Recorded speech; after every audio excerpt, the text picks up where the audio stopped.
Hola estudiantes de la Escuela Empresarial de Educación de CLEI 4. Bienvenidos y bienvenidas a su clase del componente social. Yo soy su profe Dana. El día de hoy vamos a hablar sobre las revoluciones. La primera revolución que les quiero enseñar es la revolución industrial, la cual inicia en Inglaterra a finales del siglo XVIII. Surgieron avances técnicos como la máquina de vapor. Precisamente este fue la causa principal de la revolución, porque ya lo que se hacía de manera artesanal y requería mucho tiempo para su producción, ahora se hacía con una máquina en menos tiempo, lo cual entonces garantizaba más cantidad de producto, por tanto se requería vender más.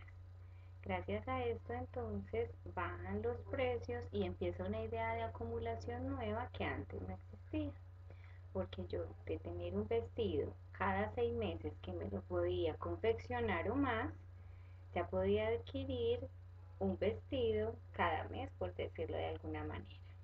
Entonces esa fue la revolución que cambia la manera de producir de pequeña escala a gran escala, de hacer un producto que antes se hacía en un tiempo muy largo, como un mes, 2 meses, 3 meses, hasta un año, a demorarse solo días, horas. Fuera de eso, la máquina de vapor proporciona que las distancias se acorten, es decir, los barcos ya no eran manejados a remo, sino que tenía un motor que funcionaba pues a vapor. Entonces podía recorrer mayor distancia en menor tiempo. Eso también hace que se amplíen las rutas comerciales y empiece, digamos, un modo de comercio internacional incipiente en una escala pequeña, pero ya podemos hablar de comercio internacional ahí. Entonces, de apertura, es una primera apertura económica. Y también con la máquina de vapor llega el ferrocarril, el tren. Y este sí que es bien interesante porque recorre muy rápido, alcanza unas velocidades que antes no, eran inimaginables, y además puede transportar personas, productos, materiales, animales, lo que le quieran echar a eso, eso lo arrastra. Entonces, imagínense la importancia de la máquina de vapor para la época. Muy bien, entonces eso significa que necesitábamos nuevas fuentes de energía. Al inicio, pues principalmente el carbón mineral, pues que es el que pone a funcionar la máquina de vapor. Más adelante sabemos que llega el petróleo. Muy bien, entonces la industria fabril reemplaza las pequeñas fábricas y surge el proletariado como una nueva clase social. ¿De dónde surge? Pues esos campesinos, siervos feudales que estaban atados a la tierra, ahora llegan a las ciudades a trabajar a las fábricas por un jornal, por un salario, para poder adquirir lo que necesitan para subsistir. Ahí es donde empiezan ya a surgir los primeros desniveles y las desigualdades sociales entre los que solo tienen sus manitos para trabajar y los dueños de la máquina de vapor. Y también surgen las burguesías. La burguesía viene de la palabra burgos. Los burgos son esos primeros barrios o esas primeras formas de construir urbe. Acuérdense del urbano y lo rural. Entonces, los burgueses eran los urbanos. ¿Listo? Entonces era, digamos que otra clase social que surge de la revolución industrial. Entonces tenemos como causas el avance del comercio, el préstamo de grandes cantidades de dinero, los progresos técnicos, el crecimiento demográfico, migración campo-ciudad, fortalecimiento de las áreas urbanas. Como consecuencias del aumento de la brecha social, transformaciones sociales, financiamiento de la ciencia y la investigación, pero esta vez no para la guerra, sino para el fortalecimiento de las áreas productivas y la aparición de ese nuevo capitalismo industrial. Ya les dije, el ferrocarril y la máquina de vapor como los fundamentos de esa revolución. Ahora, la revolución industrial en América. que es lo que más nos interesa. Entonces, los impactos y consecuencias de esa revolución fue, se centró en la necesidad que tenían estos países que se estaban empezando a industrializar, especialmente los países del continente europeo, eh, necesitaban las materias primas, ¿cierto?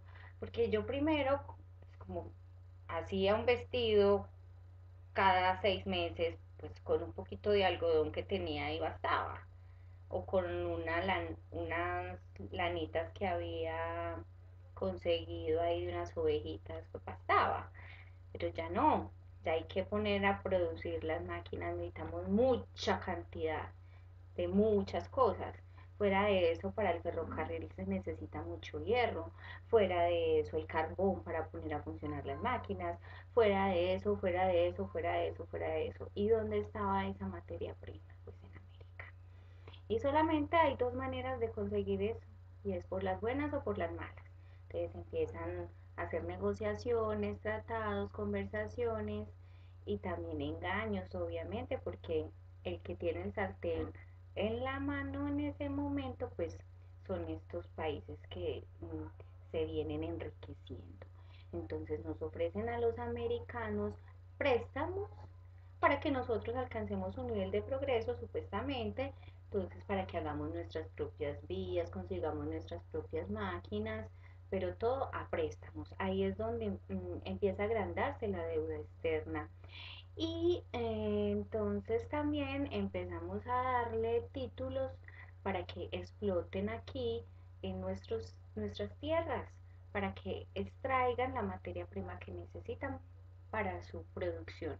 Entonces imagínense, por un lado nos quitan la materia prima y por el otro lado nos prestan con una idea de progreso altísimos intereses. Entonces ahí también empieza el empobrecimiento de América. Y también necesitaban la mano de obra pues libre y barata, ¿cierto? Y eso donde lo iban a conseguir aquí en América. Muy bien, ahora pasamos a la segunda revolución, que es la Revolución Francesa. Si la revolución industrial cambió la manera de producir y la economía, la revolución francesa cambió la ideología política y la forma de hacer política en el mundo occidental. La revolución francesa inicia en 1789, no se nos puede olvidar, es muy fácil, 1789, súper consecutivo. ¿Qué pasó? Ah, súper sencillo. Crisis económica. La corona, la monarquía sin plata, empieza a quitarle privilegios a los que antes tenían y los que no tenían privilegios, entonces más mal todavía. Entonces eso empieza a crear unas tensiones y aquellos que no gozaban de privilegios y aquellos que estaban perdiendo sus privilegios dijeron hay que acabar con la corona porque no está sabiendo hacer su trabajo. Hay que darle fin a las monarquías y al rey hay que matarlo. Entonces ahí empieza un cambio ideológico también, porque ya es el ciudadano el que empieza a llevar las riendas de su destino, digamos, en la vida cotidiana, en la vida jurídica, en la vida política, en la vida económica, ¿cierto? Ya es dueño de su destino, ya tiene participación política que antes no tenía y eso es muy importante.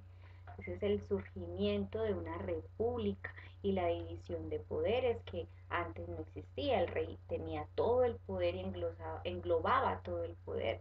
Ahora es una división de poderes en el que nadie goza de un poder absoluto. Entonces, las consecuencias de la Revolución Francesa son esas: el fin de la monarquía absoluta, la igualdad ante la ley de todos los ciudadanos, el respeto de las libertades individuales y la separación de la iglesia y del Estado. Ya la iglesia solamente se encarga de la espiritualidad y el Estado y el gobierno se hacen cargo de lo que es la vida cotidiana y la aplicación de la ley. Entonces, eso es un hito fundamental. Pero, aunque eso tiene que ver con la idea de república, de manera directa en esa misma época o por esa misma época los criollos de América, que eran los americanos, los hijos de españoles nacidos en América, pues tenían la posibilidad de viajar a Europa a estudiar y en esos viajes se empezaron a impregnar, a llenar y a conocer esos nuevos ideales franceses que hablaban de libertad, de igualdad y de fraternidad y de unos derechos del hombre y del ciudadano y de cómo era muy, muy, muy importante que la participación no fuese solo para privilegiados. Entonces ellos dicen, esto lo tenemos que llevar a América y traen esas ideas a América. Y este señor Antonio Nariño, que está acá en la fotografía, traduce al castellano y con unos panfletos empieza a repartir esos derechos y esas nuevas ideas que, hombre, para la época bien revolucionario porque es cambiar el orden de las cosas y eso pues no es fácil. Entonces, esa es la manera en cómo la Revolución Francesa hace parte de nuestra historia americana. Por una parte, es la ideología de nuestra revolución y de nuestra independencia de la corona española. Por otra parte, piensa en la igualdad de los ciudadanos y por otra parte la instauración de la república. Entonces, esa es la importancia de las revoluciones en nuestra actualidad. Muchas gracias, espero que nos veamos pronto. Feliz día y bye.